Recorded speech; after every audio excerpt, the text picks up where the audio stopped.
நண்பர்கள் அனைவருக்கும் வணக்கம். யூபிஎஸ்சிக்கு அடுத்தபடியாக மத்திய அரசில் இருக்கக்கூடிய எல்லா டிபார்ட்மெண்ட்ஸுக்கும் தேவையான அரசு உயரதிகாரிகளை நிரப்பக்கூடிய exam SSC CGL exam, staff selection commission combined graduate level exam. இந்த ஒரே ஒரு எக்ஸாம் மூலமா சென்ட்ரல் கவர்மெண்ட்ல இருக்கக்கூடிய எல்லா டிபார்ட்மெண்ட்ஸுக்கும் தேவையான ஆபீசர் போஸ்ட் எல்லாத்தையுமே ஃபில் பண்றாங்க. Audit officer, accounts officer, examiner, inspector, income tax officer, section officer, preventive officer, excise officer, enforcement officer, CBI sub inspector, divisional accountant, narcotics inspector, postal டிபார்ட்மெண்ட்ல இருக்கக்கூடிய இன்ஸ்பெக்டர், மத்திய புலனாய்வு துறையில் இருக்கக்கூடிய sub inspector, statistical officer, CAG auditor, military டிபார்ட்மெண்ட்டுக்கு தேவையான auditors, tax assistant, CAG accountant, மத்திய அரசின் கீழே இயங்கக்கூடிய எல்லா மினிஸ்ட்ரிஸ், எல்லா டிபார்ட்மெண்ட்டுக்கும் கீழே இயங்கக்கூடிய எல்லா விதமான assistant section officers, assistants, auditors, superintendents, central government கீழே வரக்கூடிய எக்கச்சக்கமான ஆபீசர் போஸ்ட் எல்லாமே இந்த ஒரே ஒரு எக்ஸாம் மூலமா ஃபில் பண்றாங்க. எஸ்எஸ்சி சிஜிஎல் மூலமா நிரப்பக்கூடிய ஒட்டுமொத்த சென்ட்ரல் கவர்மெண்ட் டிபார்ட்மெண்ட்ஸையும் அதுல நிரப்பக்கூடிய ஆபீசர் போஸ்ட், ஒவ்வொரு ஆபீசர் போஸ்ட்லயும் என்னென்ன மாதிரியான ஒர்க் இருக்கும், போஸ்டிங்ஸ் எங்க போடுவாங்க, அவங்களோட பவர்ஸ் என்ன, சம்பளம் என்ன, எவ்வளவு சேலரி கிடைக்கும், ப்ரமோஷன் எவ்வளவு ஸ்பீடா இருக்கும்னு எல்லா டீடைல்ஸையும் இந்த வீடியோல பாப்போம்.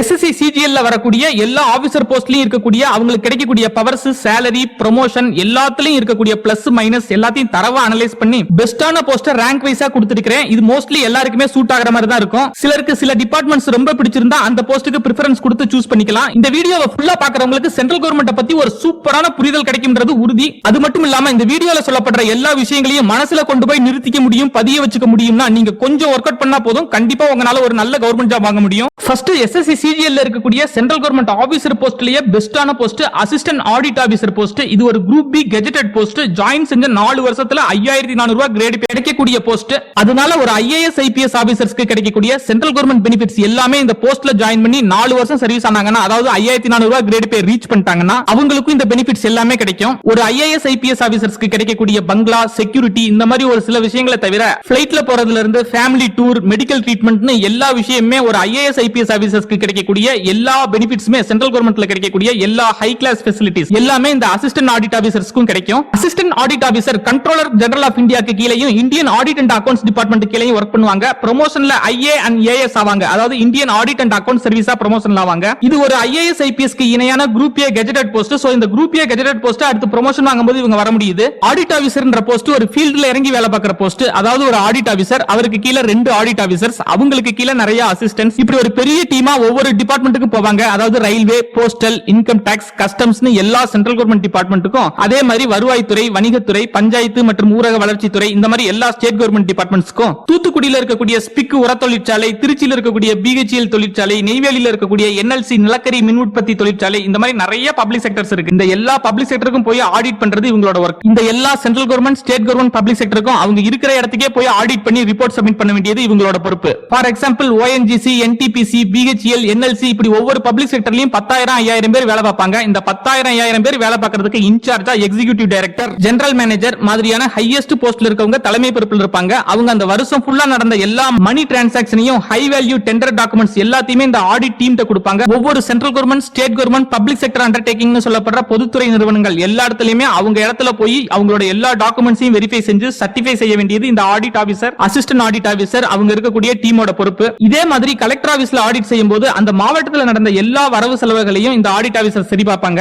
ஆடிட் ஆபீசர்ஸ் கேட்கும் தகவல்களையும் டாக்குமெண்ட்ஸையும் கொடுக்கிறதும், அவங்களுக்கு தேவையான தங்குமிடம், டிரான்ஸ்போர்ட்டேஷன் ஃபெசிலிட்டிஸ் எல்லாத்தையுமே செஞ்சு கொடுக்கிறதும் அந்தந்த மாவட்ட ஆட்சி தலைவர்களோட பொறுப்பு. இந்த மாதிரி எல்லா central government, state government, public sector அண்டர்டேக்கிங்ஸோட வரவு செலவுகள் எல்லாத்தையுமே ஆடிட் செய்ய வேண்டியது அவங்க கடந்த 1 வருஷமா செய்த செலவுகள் எல்லாமே சரியா தவறான செக் பண்ணி அதை ஆடிட் செஞ்சு சென்ட்ரல் கவர்மெண்ட்டுக்கு ரிப்போர்ட் கொடுக்க வேண்டியது இந்த ஆடிட் ஆபீசர்ஸோட ஒர்க். எந்த ஒரு ஆபீஸ்க்கு ஆடிட்க்கு போனாலும் பணம் சம்பந்தமான ஏ டு ஜெட் எல்லா விஷயத்தையும் இந்த அசிஸ்டன்ட் ஆடிட் ஆபீசர்ஸ் ஆடிட் செய்வாங்க. முக்கியமா டெண்டர் கொடுக்கிறதுல ஏதாவது முறைகேடுகள் நடந்திருக்கா, சட்ட விதிமீறல்கள் ஏதாவது இருக்கான்னு செக் பண்றது இவங்களோட முக்கியமான பொறுப்பு. அசிஸ்டன்ட் ஆடிட் ஆபீசர்ஸோட ஒர்க்கிங் ஹவர்ஸ்னு பார்க்கும்போது இது 9 to 5 ஜாப்லாம் கிடையாது. குறிப்பிட்ட நாளுக்குள்ள ஆடிட்டை கம்ப்ளீட் பண்ணணும்ன்ற டார்கெட் வச்சுக்குவாங்க, அவ்வளவுதான். இது ஒரு ஃபீல்ட் ஜாப், ஆனா பவர்ஃபுல்லான ஃபீல்ட் ஜாப். ஃபார் எக்ஸாம்பிள் இந்த வாரம் ரயில்வே டிபார்ட்மெண்ட்ல ஆடிட் இருக்கும், அடுத்த வாரம் இன்கம் டாக்ஸ் டிபார்ட்மெண்ட், அதுக்கு அடுத்த வாரம் கலெக்டர் ஆபீஸ், அதுக்கு அடுத்து செக்ரட்டரியேட்னு ஆடிட் போய்கிட்டே இருக்கும். சென்ட்ரல் கவர்மெண்ட், ஸ்டேட் கவர்மெண்ட் எந்த டிபார்ட்மெண்டா இருந்தாலும் ஆடிட்டர்ஸ் வராங்கன்னா அவங்களுக்குன்னு ஒரு ஸ்பெஷல் ஸ்பெஷல் கேர் இருக்கும், நல்ல உபசரிப்பு இருக்கும். இது ஒரு ஆல் இந்தியா போஸ்டிங் ஜாப். இந்தியால எங்க வேணாலும் போஸ்டிங் போடலாம். பிரெஃபரன்ஸ் கேட்டு தமிழ்நாட்டுல போஸ்டிங் வர்றதுக்கு வாய்ப்பு அதிகமா இருக்கு.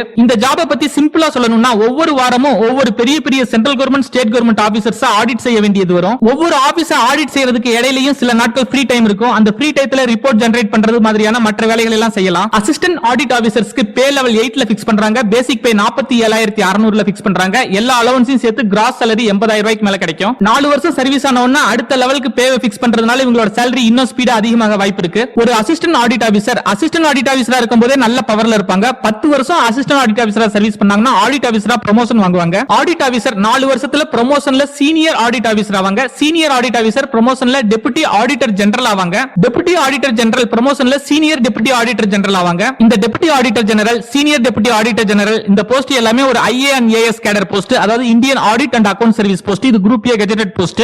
செகண்ட் சூப்பரான post assistant accounts officer post. இவங்களும் அசிஸ்டன்ட் ஆடிட் ஆபீசர் மாதிரியே குரூப் B கெஜெட்டட் ஆபீசர்ஸ். இவங்களும் CAG னு சொல்லப்படுற controller auditor general of India மற்றும் இந்தியன் ஆடிட் அண்ட் அக்கவுண்ட் சர்வீஸ்க்கு கீழே இயங்கக்கூடிய ஆபீசர்ஸ். ஒரு அசிஸ்டன்ட் ஆடிட் ஆபீசருக்கு எப்படி எல்லாம் ப்ரமோஷன் எல்லா ஃபெசிலிட்டிஸும் கிடைக்குதோ அதே ஃபெசிலிட்டிஸ் அதே ப்ரமோஷன்ஸ் இந்த அசிஸ்டன்ட் அக்கவுண்ட்ஸ் ஆபீசர்ஸ்க்கும் கிடைக்கும். ரெண்டு பேருமே Indian audit and account service கேடர்ல தான் வருவாங்க. ப்ரமோஷன்ல Indian audit and account service group A gazetted ஆபீசரா ரெண்டு பேருமே வர முடியும். பேருக்கு பின்னாடி IAS IPS னு போட்டுக்கிற மாதிரி IA and AS னு போட்டுக்க முடியும். IA and AS ன்றது ஒரு pure central government group A gazetted post. முதல்ல பார்த்த ஆடிட் ஆபீசர்ஸ்க்கும் இப்ப பார்க்குற அக்கவுண்ட்ஸ் ஆபீசருக்கும் என்ன பெரிய டிஃபரன்ஸ் அப்படின்னு பார்த்தோம்னா, ஃபர்ஸ்ட் பார்த்த audit officer central government state கவர்மெண்ட்ல ஏற்கனவே நடந்து முடிஞ்ச பெரிய பெரிய டிரான்சாக்ஷன் கரெக்டா நடந்திருக்கான்னு செக் பண்ணுவாங்க. அதாவது செலவு செஞ்ச பல கோடி ரூபாய் பணம் சரியா தான் செலவு செஞ்சிருக்காங்களா, ரூல்ஸ் படி தான் செலவு செஞ்சிருக்காங்களா, ஏதாவது விதிமீறல்கள் நடந்திருக்கான்னு பணம்லாம் செலவு செஞ்சு முடிச்சதுக்கு அப்புறம் அந்த டிரான்சாக்ஷன்ஸ் எல்லாமே ஆடிட் செய்றவங்க ஆடிட் ஆபீசர்ஸ். செலவு ஆடிட் செய்யற மாதிரியே வர வேண்டிய வருமானமும் முழுசா சரியா வந்திருக்கான்னு ஆடிட் பண்ணுவாங்க. அதுவும் ஆடிட் ஆபீசர்ஸோட வர்க். ஆடிட் ஆபீசர்ஸ் எல்லாருமே பணத்தை ஃபுல்லா செலவு பண்ணி முடிச்சதுக்கு அப்புறம் செக் பண்றவங்க தான் ஆடிட் ஆபீசர்ஸ். ஆனா இப்ப பார்க்கக்கூடிய அக்கவுண்ட்ஸ் ஆபீசர்ன்றவங்க செலவு செய்யறதுக்கு முன்னாடியே அந்த வேலையை கண்டிப்பா செஞ்சாகணுமா, அதுக்கு கேட்கக்கூடிய அமௌண்ட் சரியான அளவு தானான்னு செக் பண்ணுவாங்க. ஒவ்வொரு டிபார்ட்மெண்ட்லயும் ஆகிற வரவு செலவுகளை சரியான முறையில் அக்கவுண்டிங் பண்ணுவாங்க. செலவு பண்ணதுக்கு அப்புறம் அந்த டிரான்சாக்ஷன் எல்லாமே கரெக்டானு பார்க்கிறது ஆடிட் ஆபீசர்ஸ். அதாவது பணத்தை கொடுக்கிறது அக்கவுண்ட்ஸ் ஆபீசர், அந்த பணத்தை கொடுத்ததுக்கு அப்புறம் அதை ஒழுங்கா செலவு பண்றாங்களான்னு செக் பண்றது ஆடிட் ஆபீசர்ஸ். இந்த அக்கவுண்ட்ஸ் ஆபீசர்ஸும் ஆடிட் ஆபீசர்ஸ் எங்கெங்கெல்லாம் ஆடிட் செய்வாங்களோ, அதாவது central government, state government, public sector அண்டர்டேக்கிங்னு சொல்லப்படுற பொதுத்துறை நிறுவனங்கள் எல்லாத்துக்குமே தேவையான பணத்தை ரிலீஸ் பண்றதும் அவங்களுக்கு அப்ரூவல் கொடுக்கறதும் அக்கவுண்ட்ஸ் மெயின்டைன் பண்றதும் இவங்களோட இந்த அக்கவுண்ட்ஸ் ஆபீசரோட வேலை. இது ஒரு ஆடிட் ஆபீசர் மாதிரியான ஃபீல்ட் ஒர்க் கிடையாது. அந்தந்த டிபார்ட்மெண்ட்டுக்கு அந்தந்த ஆபீஸ்க்கு போய் ஒர்க் பண்ணணும்ன்ற அவசியம் கிடையாது. ஒரே ஆபீஸ்ல இருந்துகிட்டே ஒர்க் பண்ணலாம். 9 to 5 ஜாப், அலைச்சலே கிடையாது. எல்லா டிபார்ட்மெண்டோட அக்கவுண்ட்ஸும் உங்க டேபிளுக்கே வந்துரும். நீங்க இருக்கிற ஆபீஸை தவிர வேற எந்த டிபார்ட்மெண்ட்டுக்கும் வேற எந்த ஆபீஸ்க்கும் போக வேண்டிய தேவை இருக்காது. டெல்லியிலையும் சென்னை, பெங்களூர் மாதிரியான மெட்ரோ சிட்டிஸ்லயும் தான் போஸ்டிங்ஸ் அதிகமா போடுவாங்க. ஆபீஸை விட்டா வீடை விட்டா திரும்ப ஆபீஸ்னு இருந்துக்கலாம். அசிஸ்டன்ட் ஆடிட் ஆபீசரை விட கொஞ்சம் பவர் குறைவான போஸ்ட் மாதிரி இருந்தாலும் ஒரு அசிஸ்டன்ட் ஆடிட் ஆபீசருக்கு கிடைக்கக்கூடிய எல்லா சென்ட்ரல் கவர்மெண்ட் பெனிஃபிட்ஸ் ஃபெசிலிட்டிஸும் இவங்களுக்கும் கிடைக்கும். லேடிஸ் ஒர்க் பண்றதுக்கு அசிஸ்டன்ட் அக்கவுண்ட்ஸ் ஆபீசர்ன்றது ஒரு ரொம்பவே சூப்பரான ஜாப். ஒரு அசிஸ்டன்ட் ஆடிட் ஆபீசருக்கு பேசிக் பே 47,600ல பிக்ஸ் பண்றாங்க. அதாவது அசிஸ்டன்ட் அக்கவுண்ட்ஸ் ஆபீசருக்கும் அசிஸ்டன்ட் ஆடிட் ஆபீசருக்கும் ஒரே பேசிக் பே தான் பிக்ஸ் பண்றாங்க. First month salary cross salary 80,000 ரூபாய்க்கு மேல ஸ்டார்டிங் salary கிடைக்கும். Assistant accounts officer assistant audit officer மாதிரியே ஒரு IAS க்கு ஈக்குவலன்ட்டான கிரேட் பேவை 4 வருஷத்துல வாங்குறாங்க. 10 வருஷம் அசிஸ்டன்ட் அக்கவுண்ட்ஸ் ஆபீசரா சர்வீஸ் ஆனதுக்கு அப்புறம் அக்கவுண்ட்ஸ் ஆபீசரா ப்ரமோஷன் கிடைக்குது. அக்கவுண்ட்ஸ் ஆபீசர்ல இருந்து சீனியர் அக்கவுண்ட்ஸ் ஆபீசராவும், சீனியர் அக்கவுண்ட்ஸ் ஆபீசர்ல இருந்து டெபுட்டி அக்கவுண்ட்ஸ் ஜெனரலாவும், டெபுட்டி அக்கவுண்ட்ஸ் ஜெனரல்ல இருந்து சீனியர் டெபுட்டி அக்கவுண்ட்ஸ் ஜெனரலாவும் ப்ரமோஷன்ல வர்றாங்க. ஏற்கனவே பார்த்த மாதிரி இந்த deputy accounts general, senior deputy accounts general இது எல்லாமே Indian audit and account service post, group A gazetted post. மூன்றாவது சூப்பரான போஸ்ட் இன்ஸ்பெக்டர் எக்ஸாமினர். இது ஒரு குரூப் B நான் கெஜெட்டட் ஆபீசர் போஸ்ட். இது ஒரு இன்ஸ்பெக்டர் போஸ்டா இருந்தாலும் இவங்களுக்கு எந்த யூனிஃபார்மும் கிடையாது. இவங்க கலர் ட்ரெஸ்லயே வரலாம். இன்ஸ்பெக்டர் எக்ஸாமினர்ஸா செலக்ட் ஆகிறவங்க இந்தியால இருக்கக்கூடிய பெரிய பெரிய துறைமுகங்கள்ல ஏதாவது ஒரு துறைமுகத்துல போஸ்டிங் போடுவாங்க. துறைமுகங்கள்ல போஸ்டிங் போடும்போது ஃபீல்ட்ல இறங்கி வேலை பார்க்குற மாதிரி இருக்கும். ரொம்பவே பவர்ஃபுல்லா இருப்பாங்க. வேலையும் நிறைய இருக்கும். கவர்மெண்ட்டுக்கு கட்ட வேண்டிய இம்போர்ட் எக்ஸ்போர்ட் டியூட்டிஸ் எல்லாமே சரியான முறையில் கட்டியிருக்காங்களா, ஏதாவது வரி ஏய்ப்பு செய்யறாங்களான்னு துறைமுகங்கள்ல செக் பண்ண வேண்டியதுதான் இவங்களோட பொறுப்பு. சில இன்ஸ்பெக்டர் எக்ஸாமினர்ஸ் ஆபீஸ் டியூட்டியா டெல்லியில இருக்கக்கூடிய ஹெட் குவார்டர்ஸ்ல போஸ்டிங் போடுவாங்க. ஹெட் குவார்டர்ஸ்ல போஸ்டிங் போடும்போது அவங்களோட டியூட்டி எல்லாமே ரொம்பவே நார்மலா இருக்கும். ஒரு 9 to 5 ஜாப், ஆபீஸ் ஒர்க்கா தான் இருக்கும். கடல் வழியா இந்தியாக்குள்ள வரக்கூடிய எல்லா கண்டெய்னர்ஸை செக் பண்ணக்கூடிய பொறுப்பும், இந்தியால இருந்து வெளிநாடுகளுக்கு போகக்கூடிய எல்லா கண்டெய்னர்ஸை செக் பண்ற பொறுப்பும், அந்த கண்டெய்னர்ல இருக்கக்கூடிய எல்லா பொருட்களுக்கும் இம்போர்ட் எக்ஸ்போர்ட் டியூட்டிஸ், எல்லா டியூட்டிஸும் எல்லா டாக்ஸும் சரியான முறையில் கட்டியிருக்காங்களா, இந்திய கவர்மெண்ட் எந்த விதத்திலும் ஏமாத்தாம டாக்ஸ் கட்டியிருக்காங்களான்னு செக் பண்ண வேண்டியது இந்த எக்ஸாமினரோட பொறுப்பு. துறைமுகங்கள்ல கப்பல்ல பொருட்களை ஏற்றுமதி இறக்குமதி செய்யும் போது எக்கச்சக்கமான பல கோடி ரூபாய் பொருட்களை கவர்மெண்ட் ஏமாத்தி வரி ஏய்ப்பு செய்யறதுக்கு வாய்ப்பு இருக்கு. இந்த வரி ஏய்ப்பு எதையுமே நடக்காம தடுக்க வேண்டியது இந்த எக்ஸாமினர்ஸோட பொறுப்பு. இது கோடிக்கணக்கான பணம் புழங்கக்கூடிய ரிஸ்கான ரொம்ப சென்சிட்டிவான ஜாப். இந்த எக்ஸாமினர்ஸ் ஒவ்வொரு கப்பல்லையும் போகக்கூடிய எல்லா கண்டெய்னர்ஸ்லயும் இருக்கக்கூடிய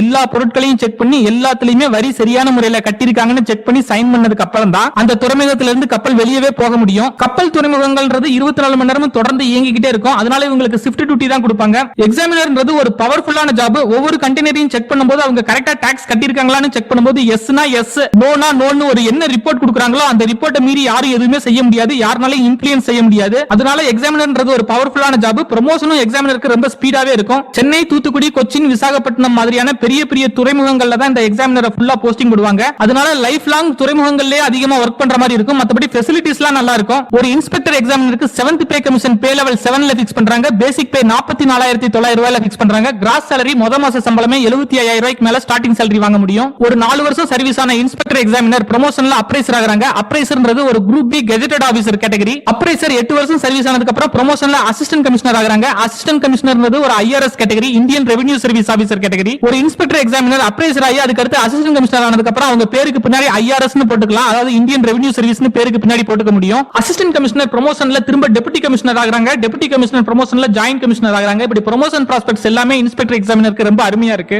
நாலாவது இருக்கக்கூடிய பெஸ்டான post income tax inspector post, வருமான வரித்துறையில் இருக்கக்கூடிய ஆய்வாளர் போஸ்ட். இது ஒரு சூப்பரான பவர்ஃபுல்லான group B non gazetted post.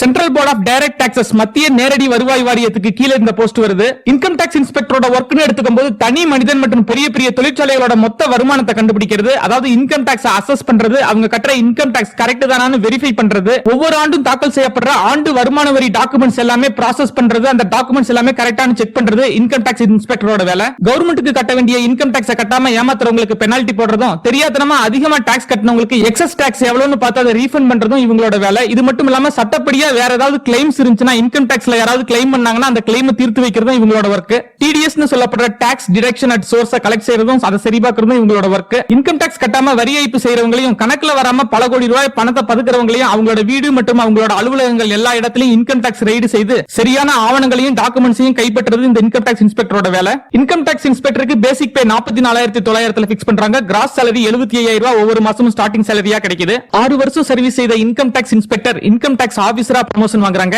Income tax ஆபீசர்ன்றது ஒரு group B gazetted officer post. Income tax officer ப்ரமோஷன்ல assistant commissioner of direct taxes ஆகுறாங்க. அசிஸ்டன்ட் கமிஷனர்ன்றது ஒரு IRS post, Indian revenue service post, பேருக்கு பின்னாடி ஐஆர்எஸ் னு போட்டுக்கலாம். அசிஸ்டன்ட் கமிஷனர் அடுத்த ப்ரமோஷன்ல டெப்டி கமிஷனர் ஆகுறாங்க. இந்த அசிஸ்டன்ட் கமிஷனர் டெப்டி கமிஷனர் எல்லாமே ஒரு group A gazetted post. Income tax இன்ஸ்பெக்டர்ன்றது ஒரு ஆல் இந்தியா போஸ்டிங்னாலும் ஒரு தமிழ்நாட்டிலே போஸ்டிங் வாங்குறதுக்கு வாய்ப்புகள் அதிகமா இருக்கு. இந்திய வருமான வரித்துறையில வேலை பார்க்கணும்னு ஆசைப்படுறவங்க இந்த இன்கம் டாக்ஸ் இன்ஸ்பெக்டர் போஸ்ட சூஸ் பண்ணலாம். ஐந்தாவது இருக்கக்கூடிய ஒரு அருமையான super post ministry of external அஃபேர்ஸ்ல இருக்கக்கூடிய ASO assistant section officer post. அதாவது இந்திய வெளியுறவுத்துறை அமைச்சகத்துக்கு கீழ ஒர்க் பண்ணக்கூடிய ஒரு அசிஸ்டன்ட் செக்ஷன் ஆபீசர் போஸ்ட். இது ஒரு group B non gazetted post. ஃபாரின்ல ஒர்க் பண்ணணும்னு ஆசைப்படுறவங்க யாரு வேணாலும் இந்த போஸ்ட தாராளமா சூஸ் பண்ணலாம். வேற எந்த போஸ்டையும் யோசிக்க வேண்டிய அவசியமே கிடையாது, தப்பே கிடையாது. இந்த போஸ்ட தாராளமா சூஸ் பண்ணலாம். இந்தியால இருக்கக்கூடிய ரொம்ப ரொம்ப டஃப்பான எக்ஸாமான யூபிஎஸ்சி எக்ஸாம்ல டாப்பரா வந்தவங்க கூட எனக்கு ஐஏஎஸ் வேண்டாம், இந்தியன் ஃபாரின் சர்வீஸ் ஐஎஃப்எஸ் கொடுங்கன்னு கேட்டு வாங்கிக்கிறாங்க. வெளிநாடுகள்ல இருக்கக்கூடிய இந்திய தூதரகங்கள்ல இந்திய நாட்டோட சார்பா ஒரு அம்பாசிடரா வேலை பார்க்கறாங்க. இவங்க பேருக்கு பின்னாடி ஐஎஃப்எஸ் இந்தியன் ஃபாரின் சர்வீஸ்னு போட்டுக்குவாங்க.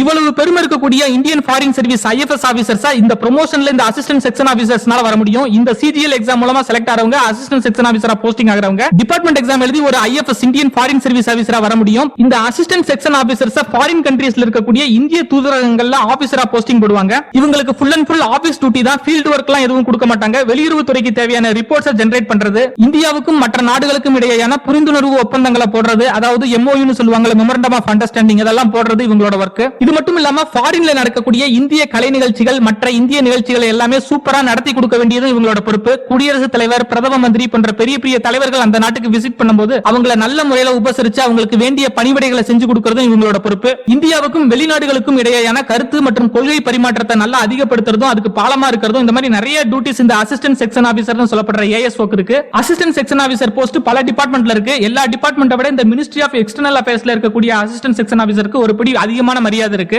இந்த வெளியுறவுத்துறை அமைச்சகத்தின் கீழ ஒர்க் பண்ணக்கூடிய ஏஎஸ்ஓஸ்க்கு மோஸ்ட்லி லண்டன், அமெரிக்கா, சிங்கப்பூர் மாதிரியான ஃபாரின் கண்ட்ரீஸ்ல அதிகமா போஸ்டிங் போட வாய்ப்புகள் அதிகம். இந்தியால போஸ்டிங் போட்டாங்கன்னா மோஸ்ட்லி டெல்லியில தான் போஸ்டிங் போடுவாங்க. ஒன்னு டெல்லியில போஸ்டிங் போடுவாங்க, இல்லனா ஃபாரின்ல ஏதாவது ஒரு நாட்டுல போஸ்டிங் போடுவாங்க. ஃபாரின்ல போஸ்டிங் வாங்குறதுக்கு முன்னாடி எல்லாருக்குமே அந்த ஃபாரின் லாங்குவேஜ் ட்ரைனிங் கொடுக்குறாங்க. நீங்க எந்த நாட்டுக்கு ஃபாரின்ல போஸ்டிங் போக போறீங்களோ அந்த நாட்டோட லாங்குவேஜ் நீங்க ட்ரைனிங் பண்ணி அதுல நீங்க கிளாஸ் அட்டெண்ட் பண்ணி எக்ஸாம் எழுதி பாஸ் பண்ணனும். எந்த நாட்டுக்கு வேலைக்கு வேலைக்கு போறோமோ அந்த நாட்டில் இருக்கக்கூடிய ஃபாரின் லாங்குவேஜோட பேசிக்ஸை பாஸ் பண்ணா மட்டும் தான் ஃபாரின்ல அந்த நாட்டுக்கு நம்மள அனுப்புவாங்க. இங்கிலீஷ் பேசக்கூடிய நாடுகளுக்கு போனீங்கன்னா பேசிக்கான இங்கிலீஷ் நீங்க பேசுனீங்கன்னா போதும், உங்களை செலக்ட் பண்ணிடுவாங்க. ஒவ்வொரு இந்திய தூதரகத்திலும் இருக்கக்கூடிய இந்தியன் ஃபாரின் சர்வீஸ் IFS ஆபீசர்ஸ்க்கு டைரக்டா அசிஸ்ட் செய்யறது இந்த அசிஸ்டன்ட் செக்ஷன் ஆபீசர்ஸோட ஒர்க். இவங்களுக்கு கீழ ஒர்க் பண்றதுக்குன்னு நிறைய கிளரிக்கல் ஸ்டாஃப்ஸ் இருப்பாங்க. இந்த வெளியுறவு தூதரகத்துல வேலை பார்க்கக்கூடிய அசிஸ்டன்ட் செக்ஷன் ஆபீசர்ஸ்க்கு பேசிக் பே 44,900 ஃபிக்ஸ் பண்றாங்க. கிராஸ் salary இந்தியாக்குள்ள ஒர்க் பண்ணும்போது அவங்களுக்கு 75,000 ரூபாய், எப்பயும் வாங்குற மாதிரி 75,000 ரூபாய் சம்பளம் கிடைக்கும். ஃபாரின்ல ஒர்க் பண்ணும்போது இந்த 75,000 ரூபாயோட சேர்த்து ஃபாரின் அலவன்ஸ் கிடைக்கும். இப்ப அமெரிக்கா மாதிரியான நாடுகள்ல ஒர்க் பண்ணும்போது ஃபாரின் அலவன்ஸ் அதிகமா கிடைக்கும். சின்ன சின்ன முன்னேறாத நாடுகள்ல ஒர்க் பண்ணும்போது ஃபாரின் அலவன்ஸ் குறைவா கிடைக்கும். ஆக மொத்தம் எப்படியும் ஒரு $2,500 இருந்து $3,000 வரையும் கிடைக்கும். இந்தியன் salary 75,000 ரூபாயோட இந்த $2,500 இருந்து $3,000 சேர்க்கும்போது 2,50,000 இருந்து 3,50,000 வரையும் ஒவ்வொரு மாசமும் சம்பளமா கிடைக்கும்.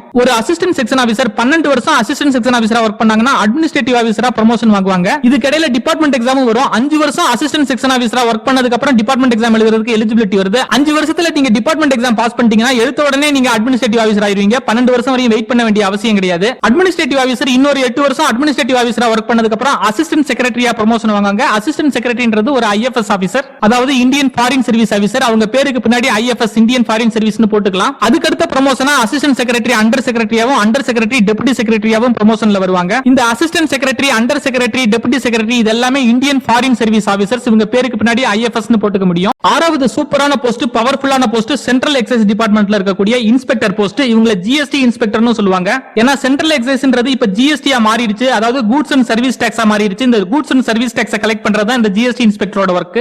இந்த ஆபீசர்ஸ் எக்ஸைஸ் இன்ஸ்பெக்டர்னு சொல்லலாம், GST இன்ஸ்பெக்டர்னு சொல்லலாம். இது ஒரு யூனிஃபார்ம்டு சர்வீஸ். போலீஸ் யூனிஃபார்ம் மாதிரியே காக்கி கலர் யூனிஃபார்ம் கொடுத்துருவாங்க. நம்ம போலீஸ் இன்ஸ்பெக்டருக்கு இருக்கிற மாதிரியே ஷோல்டர்ல 3 ஸ்டார் இருக்கும். இது ஒரு group B non gazetted officer post. Central board of indirect taxes and கஸ்டம்ஸ்க்கு கீழ வருது. இந்த போஸ்ட் ரொம்பவே பவர்ஃபுல்லான போஸ்ட். இந்தியா ஃபுல்லா இருக்கக்கூடிய எல்லா கம்பெனிகளையும் இருக்கக்கூடிய GST னு சொல்லப்படுற கூட்ஸ் அண்ட் சர்வீஸ் டாக்ஸை கலெக்ட் பண்றதா இவங்களோட முக்கியமான ஒர்க். மோஸ்ட்லி ஆபீஸ் ஒர்க் தான் போடுவாங்க. டெஸ்க் ஜாப் தான் இருக்கும். 9 to 5 ஜாபா தான் இருக்கும். ஃபீல்ட் ஒர்க்ல எல்லாம் அலைய வேண்டியது இல்ல. ஒவ்வொரு வருஷமும் இந்திய பட்ஜெட் போடுறதுக்கு GST டாக்ஸ் ரொம்ப முக்கியம். இந்த GST டாக்ஸ் ஃபுல்லா இந்தியா ஃபுல்லா இருக்கக்கூடிய எல்லா கம்பெனில இருந்தும் கலெக்ட் பண்ணி கொடுக்கிற பொறுப்பு இவங்களுக்கு இருக்கு. நல்ல சேலரியோட இருக்கக்கூடிய ஹையஸ்ட் பவர், ஹையஸ்ட் ரெஸ்பெக்ட் இருக்கக்கூடிய போஸ்ட் இது. சென்னை, மும்பை, கொல்கத்தா மாதிரியான பெரிய பெரிய மெட்ரோ சிட்டிஸ்ல போஸ்டிங் போடுறதுக்கு வாய்ப்புகள் அதிகம். ஒரு சென்ட்ரல் எக்ஸைஸ் இன்ஸ்பெக்டர் அல்லது GST inspector promotion GST superintendent ஆகுறாங்க. சூப்பர்டென்ட்ன்றது ஒரு குரூப் பி கெஜெட்டட் போஸ்ட். இந்த சூப்பர்டென்ட் ப்ரமோஷன்ல அசிஸ்டன்ட் கமிஷனர் ஆகுறாங்க. அசிஸ்டன்ட் கமிஷனர்ன்றது IRS post, Indian revenue service post. பேருக்கு பின்னாடி IRS னு எழுதிக்க முடியும். அசிஸ்டன்ட் கமிஷனர் ப்ரமோஷன்ல டெப்யூட்டி கமிஷனராவும், டெப்யூட்டி கமிஷனர் ப்ரமோஷன்ல ஜாயின்ட் கமிஷனராவும் வர்றாங்க.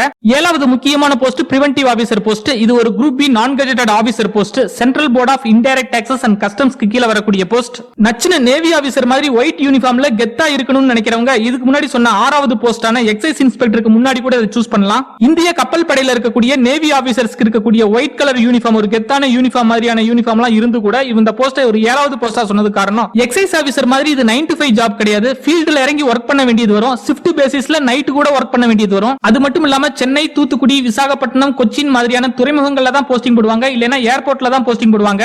எக்ஸைஸ் இன்ஸ்பெக்டர் அல்லது GST இன்ஸ்பெக்டர் மாதிரியான சிட்டிக்குள்ள போஸ்டிங் போடுறதுக்கு வாய்ப்புகள் குறைவா தான் இருக்கும். எல்லாமே ஒரு பெரிய சிட்டிக்கு கொஞ்சம் அவுட்டர்ல, துறைமுகங்கள்ல, ஏர்போர்ட்ல தான் போஸ்டிங் போட வாய்ப்புகள் இருக்கும். எக்ஸைஸ் இன்ஸ்பெக்டர் அல்லது GST இன்ஸ்பெக்டர் மாதிரி சிட்டிக்குள்ள ஒரு மெயினான இடங்கள் எல்லாம் போஸ்டிங் போடுறதுக்கு வாய்ப்புகள் குறைவா தான் இருக்கும். மத்தபடி பவர்ஸ், சேலரி, ரெஸ்பெக்ட் எல்லாமே இந்த பிரிவென்டிவ் ஆபீசர், எக்ஸைஸ் இன்ஸ்பெக்டர் எல்லாருக்குமே சேமா தான் இருக்கும். பிரிவென்டிவ் ஆபீசர் ரொம்பவே பவர்ஃபுல்லான போஸ்ட். இந்த பிரிவென்டிவ் ஆபீசர் போஸ்ட் தான் பொதுமக்கள் எல்லாருமே கஸ்டம்ஸ் ஆபீசர்னு சொல்லிட்டு இருக்காங்க. அயன் படத்துல ஏர்போர்ட்ல வர ஒயிட் யூனிஃபார்ம் போட்ட ஆபீசர்ஸ்லாம் இந்த பிரிவென்டிவ் ஆபீசர் கேட்டகரியை சேர்ந்தவங்க தான். ஒவ்வொரு ஏர்போர்ட் மற்றும் துறைமுகங்கள்ல கஸ்டம்ஸ் டியூட்டியை கலெக்ட் பண்றதும், கள்ள கடத்தல், போதைப் பொருள் கடத்தல் போன்ற கடத்தல்களை தடுக்கிறதும் இந்த கஸ்டம்ஸ் ஆபீசர் சொல்லப்படுற பிரிவென்டிவ் ஆபீசர்ஸோட வேலை. பிரிவென்டிவ் ஆபீசர்ஸ் ஷிஃப்ட் டியூட்டி தான் அதிகமா போடுவாங்க. ஷிஃப்ட் பேசிஸ்ல மாறி மாறி ஒர்க் பண்ற மாதிரி இருக்கும். கப்பல் துறைமுகங்கள்ல தான் ஏர்போர்ட்டை விட அதிகமான போஸ்டிங்ஸ் இருக்கும். கள்ள கடத்தல் பண்றவங்களை அரெஸ்ட் பண்றதுக்கும், அவங்க கடத்தி கொண்டு வர பொருட்களை எல்லாம் சீஸ் செய்யறதுக்கும் இவங்களுக்கு முழு அதிகாரம் இருக்கு. இவங்களுக்குன்னு தனி கோர்ட்டும் இருக்கு. இதுக்கு முன்னாடி ஆரம்பத்துல பார்த்த யூனிஃபார்ம் எதுவுமே ஸ்பெசிபிக்கா இல்லாத எக்ஸாமினர் போஸ்டா இருக்கட்டும், இல்ல போலீஸ் மாதிரியான யூனிஃபார்ம் போடக்கூடிய எக்ஸைஸ் இன்ஸ்பெக்டரா இருக்கட்டும், இல்ல இந்த நேவி மாதிரியான யூனிஃபார்ம் போடக்கூடிய பிரிவென்டிவ் ஆபீசர் போஸ்டா இருக்கட்டும், இந்த 3 போஸ்டுமே ரொம்ப பவர்ஃபுல்லான போஸ்ட் தான். மூணுமே ஈக்குவலான சேலரி, ஈக்குவலான பவர், எல்லாமே ஈக்குவல் தான்.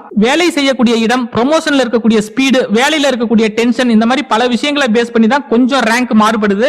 ஆனா இந்த 3 போஸ்டுமே சென்ட்ரல் board of indirect taxes and கஸ்டம்ஸ்க்கு கீழ தான் வருது. 3 பேருமே promotion Indian revenue service IRS ஆபீசரா வர முடியும். இந்த பிரிவென்டிவ் ஆபீசர்னு சொல்லப்படுற கஸ்டம் ஆபீசர்ஸோட பேசிக் பே 44,900, கிராஸ் salary முத மாச சம்பளம் 75,000 ரூபாய்க்கு மேல கிடைக்கும். பிரிவென்டிவ் ஆபீசர் 5 வருஷம் சர்வீஸ் பண்ணதுக்கு பிறகு சூப்பர்டென்ட் ஆஃப் கஸ்டம்ஸ் ஆவாங்க. சூப்பர்டென்ட் ஆஃப் கஸ்டம்ஸ்ன்றது ஒரு group B gazetted post. Superintendent of customs promotion assistant commissioner ஆவாங்க. அசிஸ்டன்ட் கமிஷனர்ன்றது ஒரு IRS post, Indian revenue service officer post. இந்த போஸ்ட் கிடைச்சதுக்கு அப்புறம் பேருக்கு பின்னாடி IRS னு போட்டுக்க முடியும். அதுக்கடுத்து ப்ரமோஷன்ல டெப்யூட்டி கமிஷனர் ஆகுறாங்க, அதுக்கடுத்து ப்ரமோஷன்ல ஜாயின்ட் கமிஷனர் ஆகுறாங்க. இது எல்லாமே IRS போஸ்டிங் தான். இந்த எல்லா போஸ்ட்லயுமே பேருக்கு பின்னாடி IRS னு போட்டுக்க முடியும். எட்டாவது இருக்கக்கூடிய ரொம்பவே முக்கியமான போஸ்ட் மத்திய அமலாக்கத்துறையில இருக்கக்கூடிய அசிஸ்டன்ட் என்ஃபோர்ஸ்மென்ட் ஆபீசர் போஸ்ட். இது ஒரு group B non gazetted officer post. Central கவர்மெண்டோட வருவாய் துறைக்கு கீழ வருது. ஸ்விஸ் பேங்க்ல இருந்து கருப்பு பணத்தை மீட்டு கொண்டு வருது, சட்டத்துக்கு புறம்பா வெளிநாடுகள்ல பண முதலீடுகள் செய்யறதை தடுக்கிறது, ஹவாலா மாதிரியான பண பரிவர்த்தனைகளை தடுக்கிறது, நாட்டில் இருக்கக்கூடிய கருப்பு பணத்தை ஒழிக்கிறது இவங்களோட முக்கியமான வேலை. இந்த என்ஃபோர்ஸ்மென்ட் டைரக்டரேட்னு சொல்லப்படுற அமலாக்கத்துறை ஆபீஸோட பிரான்ச்சஸ் 21 இடத்துல இருக்கு. இந்த 21 இடத்துல சென்னையும் ஒன்னு. எங்க வேணாலும் போஸ்டிங் போடலாம், சென்னையில கூட போஸ்டிங் போடலாம்.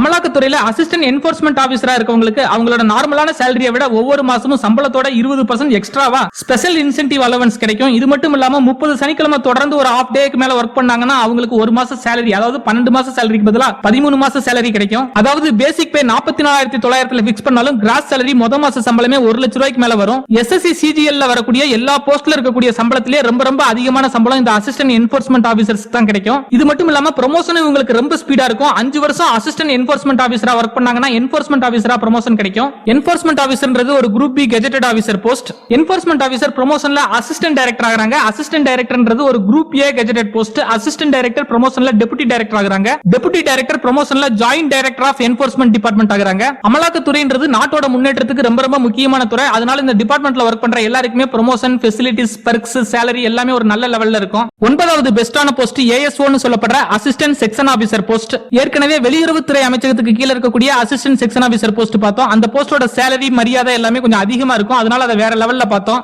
இனி வரக்கூடிய அசிஸ்டன்ட் செக்ஷன் ஆபீசர் போஸ்ட் எல்லாமே கிட்டத்தட்ட ஈக்குவலான போஸ்ட். ஆனா கொஞ்சம் சின்ன டிஃபரன்ஸ் வச்சு நான் ரேங்க் போட்டிருக்கேன். அசிஸ்டன்ட் செக்ஷன் ஆபீசரா central secretariat service, ministry of railways, armed forces head quarters, intelligence bureau, other ministries and departments 5 கேட்டகரியில அசிஸ்டன்ட் செக்ஷன் ஆபீசர்ஸ் போஸ்ட் வருது. இந்த 5 கேட்டகரியில இருக்கக்கூடிய ASO போஸ்ட்ல இருக்கவங்களுக்கும் சேலரி, ப்ரமோஷன் எல்லாமே கிட்டத்தட்ட சேமா தான் இருக்கும். ஆனா ஒவ்வொரு டிபார்ட்மெண்ட்லயும் இருக்கக்கூடிய ஒர்க் கல்ச்சர், லைஃப் ஸ்டைல் சின்ன வித்தியாசங்களை பேஸ் பண்ணி கொஞ்சம் ரேங்க் மாறுபடும். இந்த எல்லா டிபார்ட்மெண்ட்ஸ்லயும் இருக்கக்கூடிய அசிஸ்டன்ட் செக்ஷன் ஆபீசர்ஸ் எல்லாருமே group B non gazetted officers தான். ஒவ்வொரு அசிஸ்டன்ட் செக்ஷன் ஆபீசரும் அவங்க வேலை பார்க்கக்கூடிய டிபார்ட்மெண்ட்டை பொறுத்து பிரெஃபரன்ஸ் கொடுக்கணும்ன்ற ஒரு சிச்சுவேஷன் வரும்போது ஃபர்ஸ்ட் பிரெஃபரன்ஸா சென்ட்ரல் செக்ரட்டரியேட் சர்வீஸ்ல வேலை பார்க்கக்கூடிய அசிஸ்டன்ட் செக்ஷன் ஆபீசர்ஸ்க்கு பிரெஃபரன்ஸ் கொடுக்கலாம். அதாவது சென்ட்ரல் செக்ரட்டரியேட் சர்வீஸ்ல வேலை பார்க்கக்கூடிய அசிஸ்டன்ட் செக்ஷன் ஆபீசரை 9வது பெஸ்ட் ஆப்ஷனா சூஸ் பண்ணலாம். சென்ட்ரல் செக்ரட்டரியேட் சர்வீஸ்ல ஒருத்தவங்க ASO-வா வர்க் பண்ணும்போது அவங்க president of India, prime minister of India, cabinet செக்ரட்டரின்னு அந்தந்த டிபார்ட்மெண்ட்ல இருக்கக்கூடிய பெரிய ஹையஸ்ட் போஸ்ட்ல இருக்கக்கூடிய அதிகாரிகளோட பேசுறதுக்கு வாய்ப்புகள் அதிகமா கிடைக்கும். இந்தியாவோட ஹையஸ்ட் ஆபீஸ்னு சொல்லப்படுற பார்லிமெண்ட் பக்கத்திலே ஒர்க் பண்ணக்கூடிய வாய்ப்பும் அதிகமா இருக்குது.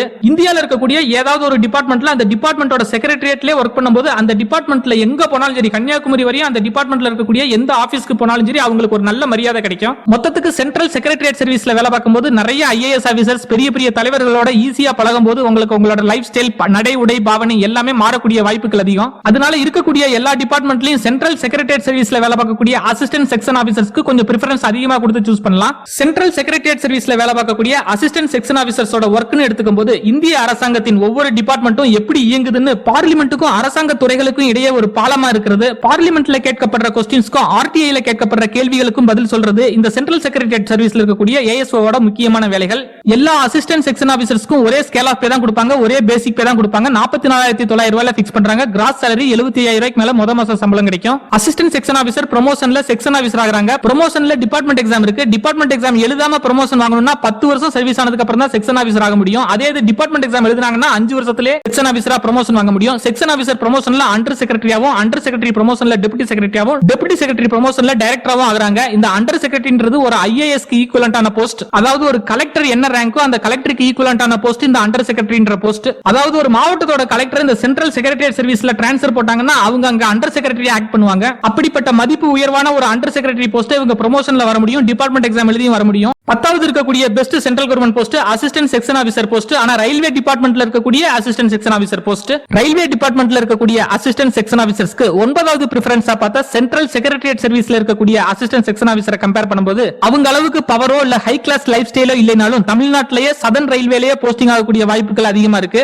ரயில்வே ஹெட் குவார்ட்டர்ஸ்லயோ அல்லது ஏதாவது ஒரு ரயில்வே டிவிஷனல் ஆபீஸ்லயோ ஒரு 30-40 கவர்மெண்ட் ஸ்டாஃப்ஸ் ஒர்க் செய்யக்கூடிய செக்ஷனுக்கு செகண்ட் இன்சார்ஜா இந்த அசிஸ்டன்ட் செக்ஷன் ஆபீசர்ஸ் போஸ்டிங் போடுவாங்க. ஃபர்ஸ்ட் இன்சார்ஜா செக்ஷன் ஆபீசர் இருப்பாங்க. ஒவ்வொரு செக்ஷனுக்கும் டிஃபரெண்டான ஒர்க் இருக்கும். எல்லாமே லெட்டர்ஸ் டைப் பண்றது, நோட்டிங் ரெடி பண்றது, ரிப்போர்ட் ஜெனரேட் பண்றது, இந்த மாதிரியான ஒர்க் தான் இருக்கும். பியூர் கிளரிக்கல் ஒர்க் தான் இருக்கும். இந்த அசிஸ்டன்ட் செக்ஷன் ஆபீசர் எல்லா ஜாபுமே 9 to 5 job, full and full office work தான் இருக்கும். ஒவ்வொரு செக்ஷனுக்கும் வேணா வேற வேற ஒர்க் பார்ப்பாங்க, பட் ஆபீஸ் ஒர்க் தான் இருக்கும். For example recruitment, promotion, budget estimation, vigilance, retirement, pension, நிறைய டிஃபரெண்ட் செக்ஷன்ஸ் இருக்கு. எல்லா செக்ஷன்லயுமே ஒரே மாதிரியான சிஸ்டம் ஆஃப் ஒர்க்கிங் தான் இருக்கும். சென்னை மாதிரியான ரயில்வே ஹெட் குவார்டர்ஸ்ல தான் அதிகமா போஸ்டிங் போட வாய்ப்புகள் இருக்கு. திருச்சி, மதுரை, கோவை மாதிரியான இரண்டாம் நிலை நகரங்களையும் டிவிஷனல் ஆபீஸ்லயும் போஸ்டிங் போட வாய்ப்புகள் இருக்கு. எல்லா அசிஸ்டன்ட் செக்ஷன் ஆபீசர் மாதிரியே இவங்களுக்கும் பேசிக் பே 44,900 ஃபிக்ஸ் பண்றாங்க. கிராஸ் சாலரி மொத மாசம் 75,000 ரூபாய்க்கு மேல சம்பளம் கிடைக்குது. அசிஸ்டன்ட் செக்ஷன் ஆபீசர் ஒரு 8 வருஷம் சர்வீஸ் ஆனதுக்கு அப்புறம் செக்ஷன் ஆபீசரா ப்ரமோஷன் ஆகுறாங்க. டிபார்ட்மெண்ட் எக்ஸாம் எழுதும் பட்சத்துல செலக்ட் ஆயிட்டாங்கன்னா 5 வருஷத்துல செக்ஷன் ஆபீசர் ஆயிடுறாங்க. செக்ஷன் ஆபீசர் ப்ரமோஷன்ல அண்டர் செக்ரட்டரியாவும் டெபுட்டி செக்ரட்டரியாவும் டைரக்டராவும் ஆகுறாங்க. செக்ஷன் ஆபீசர்ன்றது ஒரு கெஜெட்டட் போஸ்ட், அண்டர் செக்ரட்டரின்றது ஒரு group A gazetted post. Under செக்ரட்டரிக்கு மேல இருக்கக்கூடிய டெபுட்டி செக்ரட்டரி, டைரக்டர் எல்லாமே குரூப் ஏ கெஜெட்டட் போஸ்ட். 11வது பெஸ்டான post armed forces head quarters AFHQ ல இருக்கக்கூடிய assistant section officer post. Armed forces head குவார்ட்டர்ஸ்ன்றதுனால army, navy, ஏர் ஃபோர்ஸோட ஹெட் குவார்ட்டர்ஸ்லயே நம்ம வர்க் பண்ண வேண்டியது வரும். ஆர்ம்டு ஃபோர்சஸ் ஹெட் குவார்ட்டர்ஸ்லயே வர்க் பண்றதுனால ரொம்ப நீட்டான பிளேஸ்ல வர்க் பண்ணுவோம். ரொம்ப டீசென்ட்டான ஜாபா இருக்கும். ரொம்ப நீட்டான ஒரு மிலிட்டரி என்விரான்மெண்ட்லயே வர்க் பண்றதுனால சென்ட்ரல் கவர்மெண்ட்டையும் தாண்டி ஒரு பாசிட்டிவான வைப்ரேஷன், ஒரு பாசிட்டிவான ஃபீலிங் கிடைக்கும். மிலிட்டரி ஆபீசர்ஸ்க்கு எல்லாருக்குமே அருமையான ரொம்ப சூப்பரான குவார்ட்டர்ஸ் கொடுப்பாங்க. அந்த அருமையான குவார்ட்டர்ஸ் ஃபெசிலிட்டிஸ், மிலிட்டரி கேண்டீன் ஃபெசிலிட்டிஸ்னு நிறைய மிலிட்டரி ஆபீசருக்கு கிடைக்கக்கூடிய எல்லா சலுகைகளும் இந்த அசிஸ்டன்ட் செக்ஷன் ஆபீசர்ஸா ஆர்ம்டு ஃபோர்சஸ் ஹெட் குவார்ட்டர்ஸ்ல வர்க் செய்யறவங்களுக்கும் கிடைக்கும். லஞ்சம்ன்ற பேச்சுக்கே இடமில்லாத ஒரு பிரைடான ஜாப்ல வேலை பார்க்கணும்னு ஆசைப்படுறவங்க இந்த assistant section officer AFHQ armed forces head quarters choose பண்ணலாம். வேலை பார்க்குற இடத்துல டென்ஷன் ரொம்ப இருக்க கூடாது, டீசென்ட்டான ஜாபா இருக்கணும் அப்படின்னு நினைக்கிறவங்களும், நான் UPSC படிக்கணும், நிறைய ஃபேமிலி கமிட்மெண்ட்ஸ்லாம் இருக்கு, ஃபேமிலியோட டைம் ஸ்பெண்ட் பண்ணணும் அப்படின்னு நினைக்கிறவங்களும் இந்த armed forces head quarters choose பண்ணலாம். இந்த ஆர்ம்டு ஃபோர்சஸ் ஹெட் குவார்ட்டர்ஸ்ல நிறைய படிக்கிறதுக்கு டைம் கிடைக்கும். அதனால நீங்க வேணுங்கிற எக்ஸாமை ஈஸியா பாஸ் பண்ண முடியும். மிலிட்டரி என்விரான்மெண்ட்ல ஒர்க் பண்றதா இருந்தாலும் இது ஒரு சிவிலியன் போஸ்ட். மிலிட்டரி யூனிஃபார்ம்லாம் போட வேண்டிய அவசியம் கிடையாது. Full and full 9 to 5 office duty தான். ஆனா இந்த போஸ்ட்ல முக்கியமா நீங்க கவனிக்கப்பட வேண்டிய விஷயம், நீங்க ஆர்மி ஆபீசர்ஸ்க்கு கீழ அதிகமா வர்க் பண்ண வேண்டியது வரும். உங்களோட வர்க் ஃபுல்லாவே ஆர்மில வர்க் பண்றவங்களுக்கு, ஆர்மில ஆபீசர்ஸா இருக்கட்டும், ஜவான்ஸா இருக்கட்டும், அவங்களுக்கு சட்டப்படி தேவையான ஹெல்ப்ஸ் செய்யற மாதிரி தான் இருக்கும். ஆர்மி ஹெட் குவார்ட்டர்ஸ் எல்லாமே டெல்லியில இருக்கிறதுனால மோஸ்ட்லி போஸ்டிங் எல்லாமே டெல்லியில தான் போஸ்டிங் போடுவாங்க. அதனால தமிழ்நாட்டிலே வர்க் பண்ணணும்னு விருப்பப்படுறவங்களுக்கு இந்த போஸ்டிங் சரியா அமையாது. கொஞ்சம் டிஃபரெண்டான கெத்தான லைஃபா வாழணும்னு ஆசைப்படுறவங்களுக்கு இந்த போஸ்ட் ஒரு அருமையான சாய்ஸா இருக்கும். எல்லா அசிஸ்டன்ட் செக்ஷன் ஆபீசர்ஸ் மாதிரியே இவங்களுக்கும் பேசிக் பே 44,900 ஃபிக்ஸ் பண்ணுவாங்க. இன்ஜின் salary மொத மாச சம்பளம் 75,000 ரூபாய்க்கு மேல கிடைக்கும். அசிஸ்டன்ட் செக்ஷன் ஆபீசர் மொத ப்ரமோஷன்ல செக்ஷன் ஆபீசர் ஆகுறாங்க. ரெண்டாவது ப்ரமோஷன்ல சீனியர் செக்ஷன் ஆபீசராவும், அடுத்த ப்ரமோஷன்ல சீஃப் செக்ஷன் ஆபீசராவும் ஆகுறாங்க. ஒரு chief section officer senior chief section ஆபீசராவும், அண்டர் செக்ரட்டரியாவும், டெபுட்டி செக்ரட்டரியாவும் ப்ரமோஷன்ல வராங்க. 12வது இருக்கக்கூடிய பெஸ்டான போஸ்ட் இன்டெலிஜென்ஸ் பீரோன்னு சொல்லப்படுற புலனாய்வு துறையில இருக்கக்கூடிய அசிஸ்டன்ட் செக்ஷன் ஆபீசர் போஸ்ட். இவங்க மினிஸ்ட்ரி ஆஃப் ஹோம் அஃபேர்ஸ்க்கு கீழ வர்க் பண்ணுவாங்க. இவங்க என்னதான் இன்டெலிஜென்ஸ் பீரோன்னு சொல்லப்படுற புலனாய்வு துறையில வர்க் பண்ணாலும் ஃபீல்ட்ல இறங்கி எந்த வர்க்கும் பண்ண மாட்டாங்க. மத்த ASO எல்லாம் என்ன வர்க் பண்றாங்களோ அதே வர்க் தான் இவங்களும் பண்ணுவாங்க. சின்ன டிஃபரன்ஸ் தான் இவங்களுக்கு இருக்கு. ஃபீல்ட்ல இறங்கி வர்க் பண்றவங்க எல்லாருமே assistant central intelligence officer, deputy central intelligence officer, இந்த மாதிரி போஸ்ட்ல இருக்கவங்க தான். அசிஸ்டன்ட் செக்ஷன் ஆபீசர்ன்ற போஸ்ட் முழுக்க ஒரு ஆபீசர் போஸ்ட் தான். 9 to 5 ஜாப் தான். ஃபீல்ட் வர்க் எதுவுமே பண்ண வேண்டிய அவசியம் கிடையாது. 100% ஆபீஸ் டியூட்டி மட்டும் தான் போடுவாங்க. அந்த அசிஸ்டன்ட் செக்ஷன் ஆபீசருக்கு இணையான பதவி அசிஸ்டன்ட் சென்ட்ரல் இன்டெலிஜென்ஸ் ஆபீசர். அந்த அசிஸ்டன்ட் சென்ட்ரல் இன்டெலிஜென்ஸ் ஆபீசருக்கு தனியா ரெக்ரூட்மெண்ட் எல்லாமே பண்ணுவாங்க. அது SSC க்கு கீழ வராது. அந்த போஸ்ட்ல வரவங்க எல்லாரும் இன்டெலிஜென்ஸ் டிபார்ட்மெண்ட்ல இன்டெலிஜென்ஸ் வர்க்க டைரக்டா பண்ணுவாங்க. இந்த அசிஸ்டன்ட் செக்ஷன் ஆபீசர்ஸ் எந்த ஒரு இன்டெலிஜென்ஸ் வர்க்கும் பண்ண மாட்டாங்க. இவங்க நார்மலான ரொட்டீன் ஆபீஸ் வர்க் மட்டும் தான் பண்ணுவாங்க. மத்திய புலனாய்வு துறையில மீட்டிங்ஸ் கண்டக்ட் பண்ணும்போது அதற்கு தேவையான ரிப்போர்ட்ஸ் ரெடி பண்றது, லெட்டர்ஸ், நோட்டிங்ஸ் எல்லாம் ப்ரிப்பேர் பண்றது, இப்படி எல்லாமே கிளரிக்கல் வர்க், நார்மலான ரொட்டீன் ஆபீஸ் வர்க் தான் பண்ணுவாங்க. ஆனா மத்த டிபார்ட்மெண்ட்ஸ் கம்பேர் பண்ணும்போது சென்சிட்டிவான டாக்குமெண்ட்ஸ், சென்சிட்டிவான இன்ஃபர்மேஷன்ஸ் டீல் பண்ண வேண்டிய வாய்ப்புகள் அதிகமா வரும். அதனால இன்டெலிஜென்ஸ் பீரோல வர்க் பண்ணக்கூடிய அசிஸ்டன்ட் செக்ஷன் ஆபீசர்ன்ற போஸ்ட் ஒரு நார்மலான ஆபீஸ் வர்க்கா இருந்தாலும் சென்சிட்டிவான இன்ஃபர்மேஷன்ஸ் டீல் பண்றதுனால இது ஒரு கான்ஃபிடென்ஷியலான ஜாப். இன்டெலிஜென்ஸ் பீரோல ASOவா ஜாயின் செஞ்ச உடனே இவங்களுக்கு கீழ 10ல இருந்து 15 எம்ப்ளாயிஸ் வர்க் பண்ணுவாங்க. அந்த எம்ப்ளாயிஸ் எல்லாமே செக்ஷன்ல அந்த லெட்டர்ஸ் பிரிப்பரேஷன், நோட்டிங் எல்லா வர்க்கும் பாத்துக்குவாங்க. அந்த ஒட்டுமொத்த செக்ஷனுக்கே இவங்க செகண்ட் இன்சார்ஜா இருப்பாங்க. இவங்க ப்ரமோஷன் வாங்கி செக்ஷன் ஆபீசர் ஆகும்போது ஃபர்ஸ்ட் இன்சார்ஜா அந்த மொத்த செக்ஷனுக்கு ஹெட்டா வருவாங்க. டெல்லியில இருக்கக்கூடிய இன்டெலிஜென்ஸ் பீரோ ஹெட் குவார்ட்டர்ஸ்லயோ அல்லது சென்னை மாதிரியான ஸ்டேட் கேபிட்டல்ல இருக்கக்கூடிய இன்டெலிஜென்ஸ் செல் ஆபீஸ்லயோ போஸ்டிங் போடுவாங்க. அசிஸ்டன்ட் செக்ஷன் ஆபீசருக்கு பேசிக் பே 44,900, கிராஸ் salary மொத மாச சம்பளம் 75,000 ரூபாய்க்கு மேல கிடைக்கும். அசிஸ்டன்ட் செக்ஷன் ஆபீசர் ப்ரமோஷன்ல செக்ஷன் ஆபீசராவும், செக்ஷன் ஆபீசர் ப்ரமோஷன் ப்ரமோஷன்ல அசிஸ்டன்ட் டைரக்டராவும், அசிஸ்டன்ட் டைரக்டர் ப்ரமோஷன்ல ஜாயின்ட் டெப்யூட்டி டைரக்டராவும், ஜாயின்ட் டெப்யூட்டி டைரக்டர் ப்ரமோஷன்ல டெப்யூட்டி டைரக்டராவும் ப்ரமோஷன்ல வருவாங்க. இன்டெலிஜென்ஸ் பியூரோல நீங்க வர்க் பண்ணும்போது நீங்க எவ்வளவு பெரிய போஸ்ட்ல இருந்தாலும் உங்களோட பவர், உங்களோட ரேங்க் எல்லாத்தையும் வெளியில சொல்லிக்க முடியாது. 13வது பிரெஃபரன்ஸா வரக்கூடிய போஸ்டிங் இதே அசிஸ்டன்ட் செக்ஷன் ஆபீசர் போஸ்ட். ஆனா அதர் மினிஸ்ட்ரிஸ் ஆர் டிபார்ட்மெண்ட்ஸ்ல வரக்கூடிய போஸ்ட். இந்தியால அக்ரிகல்ச்சர், இண்டஸ்ட்ரியல், ஃபாரஸ்ட், பினான்ஸ் 100க்கு மேற்பட்ட மினிஸ்ட்ரிஸ் டிபார்ட்மெண்ட்ஸ் இருக்கு. இந்த எல்லா மினிஸ்ட்ரிஸ் எல்லா டிபார்ட்மெண்ட்ஸ்க்கும் தேவையான அசிஸ்டன்ட் செக்ஷன் ஆபீசர்ஸ் இதன் மூலமா ஃபில் அப் பண்றாங்க. இது மூலமா சூஸ் பண்ணும்போது எந்த மினிஸ்ட்ரியில வேணாலும் எந்த டிபார்ட்மெண்ட்ல வேணாலும் போஸ்டிங் போடலாம். ஆனா எல்லாருமே group B non gazetted officers தான். டிபார்ட்மெண்ட் மட்டும் தான் மாறுபடும். மோஸ்ட்லி எல்லா டிபார்ட்மெண்ட்லயும் ஒரே ஆபீஸ் ஒர்க் தான் இருக்கும். ஒரு அசிஸ்டன்ட் செக்ஷன் ஆபீசரை எந்த ஒரு டிபார்ட்மெண்ட்ல எந்த ஒரு மினிஸ்ட்ரியில போஸ்டிங் போட்டாலும் சரி, எல்லா டிபார்ட்மெண்ட் மினிஸ்ட்ரியிலும் இருக்கக்கூடிய ஒர்க் எல்லாமே சேமா தான் இருக்கும். எல்லா ஒர்க்குமே ஆபீஸ் ஒர்க்கா தான் இருக்கும். 9 to 5 ஜாபா தான் இருக்கும். எல்லா டிபார்ட்மெண்ட்ல இருக்கக்கூடிய அசிஸ்டன்ட் செக்ஷன் ஆபீசர்ஸும் noting, drafting, file management, report preparation, report generation இந்த மாதிரி ஒர்க் தான் பண்ணுவாங்க. ரூல்ஸ் ரெகுலேஷன்ஸ் படி கவர்மெண்ட் ஆர்கனைசேஷன்ஸ் அந்தந்த டிபார்ட்மெண்ட்டை வழிநடத்துறது இவங்களோட பொறுப்பு. சிம்பிளா சொல்ல போனா ஒரு ஆபீஸ் ஒர்க் எல்லாத்தையும் பார்க்கக்கூடிய, நிறைய கிளர்க்கு கிட்ட இருந்து ஆபீஸ் வேலைகளை வாங்கக்கூடிய ஒரு ஹெட் கிளர்க், தலைமை ஹெட் கிளர்க் மாதிரி இருப்பாங்க. எந்த மினிஸ்ட்ரியில இருந்தாலும் ஒரே மாதிரியான ஒர்க்குகள் தான் அதிகமா இருக்கும். அந்தந்த மினிஸ்ட்ரியில இருக்கக்கூடிய ஒர்க்கை பொறுத்து கொஞ்சம் மாறுபடும். மத்தபடி பேப்பர் ஒர்க் எல்லாமே சேமா தான் இருக்கும். இவங்களுக்கும் ஸ்டார்டிங் பேசிக் 44,900 ஃபிக்ஸ் பண்றாங்க. கிராஸ் salary முத மாச salary 75,000 ரூபாய்க்கு மேல கிடைக்கும். முத promotion section officer department exam pass பண்ணாங்கன்னா 5 வருஷத்திலே செக்ஷன் ஆபீசர் ஆக முடியும். டிபார்ட்மெண்ட் எக்ஸாம் பாஸ் பண்ணாம நார்மல் ப்ரமோஷன்ல வந்தாங்கன்னா 10 ல இருந்து 12 வருஷம் கூட ஆகும். செக்ஷன் ஆபீசர் ஆனதுக்கு பிறகு ப்ரமோஷன்ல செக்ஷன் ஆபீசர் சீனியர் கிரேட் ஆகுறாங்க. சீனியர் கிரேட் ஆனதுக்கு அப்புறம் ப்ரமோஷன்ல அண்டர் செக்ரட்டரியாவும், அதுக்கு அடுத்து ப்ரமோஷன்ல டெப்யூட்டி செக்ரட்டரியாவும் ஆகுறாங்க. இந்த அண்டர் செக்ரட்டரி, டெப்யூட்டி செக்ரட்டரி எல்லாம் குரூப் ஏ போஸ்ட். செக்ஷன் ஆபீசர்ன்றது குரூப் பி கெஜெட்டட் போஸ்ட். 14வது இருக்கக்கூடிய கெத்தான போஸ்ட் சிபிஐ ல இருக்கக்கூடிய சப் இன்ஸ்பெக்டர் போஸ்ட். இது சென்ட்ரல் பியூரோ ஆஃப் இன்வெஸ்டிகேஷனுக்கு கீழ வரக்கூடிய ஒரு குரூப் பி நான் கெஜெட்டட் ஆபீசருக்கான போஸ்ட். இதுவரையும் பார்த்த மத்த போஸ்ட் மாதிரி இல்லாம போலீஸ் டிபார்ட்மெண்ட்ல ஒரு போலீஸ் ஆபீசருக்கு இருக்க வேண்டிய பிசிக்கல் ஃபிட்னஸ் இருக்கணும்னு இந்த போஸ்ட்ல எதிர்பார்ப்பாங்க. ஒவ்வொரு ஸ்டேட் கவர்மெண்ட்னாலையும் அந்த ஸ்டேட் கவர்மெண்ட் கீழ எங்கக்கூடிய போலீஸ் டிபார்ட்மெண்ட்னாலையும் கண்டுபிடிக்க முடியாத பெரிய பெரிய சென்சிட்டிவான கேஸ்களையும், தேசிய அளவில் பெரிய லெவலா வைரலான பெரிய பெரிய பிரச்சனைகளையும் என்கொயரி செய்யறதும், இன்வெஸ்டிகேட் செஞ்சு குற்றவாளிகளுக்கு சரியான தண்டனையை வாங்கி கொடுக்கறதும் இவங்களோட வேலை. ஒரு குறிப்பிட்ட குற்றம் ஒன்றுக்கு மேற்பட்ட மாநிலங்கள்ல ஒரு கனெக்டிவிட்டியா இருந்துச்சுன்னா, இப்ப ஆந்திரா, தமிழ்நாடு இந்த மாதிரி 2-3 மாநிலங்கள் சேர்ந்து ஒரு பிரச்சனை நடக்குதுன்னா அந்த பிரச்சனையை ஒரு ஸ்டேட் போலீஸ்னால தீர்க்க முடியாது. 2-3 ஸ்டேட்ல ஒரு பிரச்சனை இருக்கும்போது அந்த குறிப்பிட்ட பிரச்சனையை சால்வ் பண்றதுக்கு சிபிஐ இறங்குவாங்க. அவங்க அந்த கிரைமை இன்வெஸ்டிகேட் பண்றது, பெரிய அளவிலான லஞ்ச ஊழல், பொருளாதார குற்றங்கள், இணையவழி தொழில்நுட்ப குற்றங்கள் இந்த எல்லாத்தையும் கண்டுபிடிச்சு அதுக்கு சரியான தண்டனை வாங்கி கொடுக்கிறது இவங்களோட வேலை. நல்ல ரெஸ்பெக்ட், நல்ல சேலரி கிடைக்கக்கூடிய ஒரு சூப்பரான ஜாப். எஸ்எஸ்சி சிஜிஎல்லையே என்ஃபோர்ஸ்மெண்ட் ஆபீசருக்கு அடுத்தபடியா இருக்கக்கூடிய அதிக சேலரி கிடைக்கக்கூடிய ஜாப் இந்த CBI sub inspector job. CBI sub இன்ஸ்பெக்டருக்கு ஃபீல்ட் ஒர்க்கும் கொடுப்பாங்க, ஆபீஸ் ஒர்க்கும் கொடுப்பாங்க. ஃபீல்ட் ஒர்க் கொஞ்சம் அதிகமா இருக்க வாய்ப்பு இருக்கு. ஃபீல்ட் போஸ்டிங்ல இருக்கும்போது சில சமயம் 24 hours கூட கண்டினியூஸா ஒர்க் பண்ண வேண்டிய நிலைமை கூட வரும். அதிகப்படியான ஒர்க் பிரஷரும் அதிகப்படியான பவரும் இருக்கக்கூடிய ஜாப். ஃபீல்ட்ல போஸ்டிங் போடும்போது பல இடங்களுக்கு அடிக்கடி அலையற மாதிரி இருக்கும். ஆனா பவர்ஃபுல்லான போஸ்டிங்கா இருக்கும். ஆபீஸ் டியூட்டில போஸ்டிங் போடும்போது பவர் அதிகமா இருக்காது. ஆனா 9 to 5 ஜாப் மாதிரி கொஞ்சம் டென்ஷன் குறைவா இருக்கும். ஆபீஸ் டியூட்டின்றது டெல்லி ஹெட் குவார்டர்ஸ்லயோ அல்லது சென்னை மாதிரியான ரீஜனல் ஹெட் குவார்டர்ஸ்லயோ மெட்ரோ சிட்டிஸ்ல போஸ்டிங்ஸ் அதிகமா இருக்கும். என்ஃபோர்ஸ்மெண்ட் ஆபீசருக்கு இருக்கிற மாதிரியே வருஷத்துக்கு 12 மாசத்துக்கு பதிலா 13 மாசத்துக்கு சம்பளம் கிடைக்கும். சிபிஐ சப் இன்ஸ்பெக்டரோட பேசிக் பே 44,900 ரூபாய். கிராஸ் salary முத மாச சம்பளம் 82,000 ரூபாய்க்கு மேல வாங்குவாங்க. சிபிஐ ல சப் இன்ஸ்பெக்டரா ஜாயின் பண்றவங்க 6 வருஷம் சர்வீஸ் ஆனதுக்கு அப்புறம் சிபிஐ இன்ஸ்பெக்டர் ஆயிடுவாங்க. அதுக்கு அடுத்து ப்ரமோஷன்ல டெப்யூட்டி சூப்பர்டென்ட் ஆஃப் சிபிஐ ஆயிடுவாங்க. டெப்யூட்டி சூப்பர்டென்ட்க்கு அடுத்து ப்ரமோஷன்ல அடிஷனல் சூப்பர்டென்ட் ஆஃப் சிபிஐ ஆவும், அதுக்கு அடுத்து ப்ரமோஷன்ல சூப்பர்டென்ட் ஆஃப் சிபிஐ ஆவும் ஆயிடுவாங்க.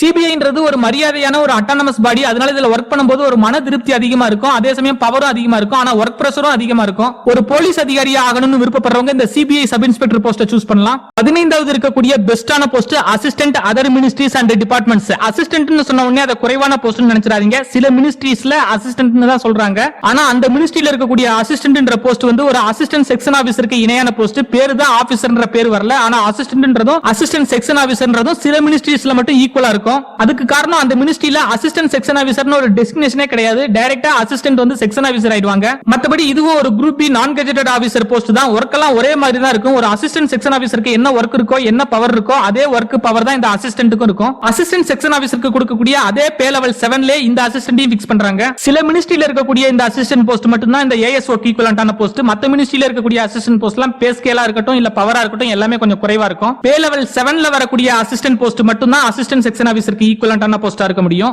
சில மினிஸ்ட்ரிஸ்ல ஏஎஸ்ஓக்கு கீழ அசிஸ்டன்ட்னு ஒரு போஸ்ட் இருக்கும். அந்த போஸ்டும் இந்த போஸ்டும் ஈக்குவல் கிடையாது. இந்த அசிஸ்டன்ட் போஸ்ட்ன்றது ஏஎஸ்ஓக்கு ஈக்குவலன்டான போஸ்ட். ஏஎஸ்ஓக்கு ஈக்குவலன்டான போஸ்ட்னு எப்படி கண்டுபிடிக்கிறதுனா ஏஎஸ்ஓக்கும் பே லெவல் 7ல ஃபிக்ஸ் பண்றாங்க. அதாவது 44,900 ரூபாய் பேசிக் பேல ஃபிக்ஸ் பண்றாங்க. இதே அசிஸ்டன்ட் போஸ்டுக்கு 44,900 ரூபாய் பேசிக் பேல ஃபிக்ஸ் பண்றாங்க. ஒரு அசிஸ்டன்ட் 44,900 ரூபாய் பேசிக் பேல ஃபிக்ஸ் பண்ணாவே அந்த அசிஸ்டன்ட்ன்ற போஸ்ட் அசிஸ்டன்ட் செக்ஷன் ஆபீசருக்கு ஈக்குவலன்டான போஸ்ட்னு தெரிஞ்சுக்கணும். மத்தபடி ஏஎஸ்ஓக்கு இருக்கக்கூடிய அதே ஆபீஸ் ஒர்க், லெட்டர் பிரிப்பேர் செய்யறது, நோட்டிங்ஸ் பிரிப்பேர் பண்றது, ரிப்போர்ட் ஜெனரேட் பண்றது இந்த மாதிரியான அசிஸ்டன்ட் அசிஸ்டன்ட் போஸ்ட்லயும் எல்லா ஒர்க்கும் சேமா தான் இருக்கும். பேசிக் பே 44,900 பே லெவல் 7ல இருக்கக்கூடிய அசிஸ்டன்ட் போஸ்ட்ல வர்றவங்க டைரக்டா செக்ஷன் ஆபீசர் ஆயிருவாங்க. அசிஸ்டன்ட் செக்ஷன் ஆபீசர் ஆக மாட்டாங்க. ஏன்னா அசிஸ்டன்ட் செக்ஷன் ஆபீசரும் அசிஸ்டன்ட் போஸ்டும் ஈக்குவலன்டான போஸ்ட். அதே சமயம் அசிஸ்டன்ட் செக்ஷன் ஆபீசருக்கு கீழ இருக்கக்கூடிய இப்ப நம்ம பாக்குற 15வது பிரெஃபரன்ஸ்ல இருக்கக்கூடிய பேசிக் பே 44,900 ரூபாய், அதாவது பே லெவல் 7ல இருக்கக்கூடிய அசிஸ்டன்ட் மட்டும் எடுத்துட்டோம்னா அவங்க ப்ரமோஷன்ல செக்ஷன் ஆபீசராவும் அடுத்த ப்ரமோஷன்ல சீனியர் செக்ஷன் ஆபீசராவும் ஆகுறாங்க. செக்ஷன் ஆபீசர் ஆகும்போதே குரூப் பி கெஜெட்டட் ஆபீசர் ஆகிடுறாங்க.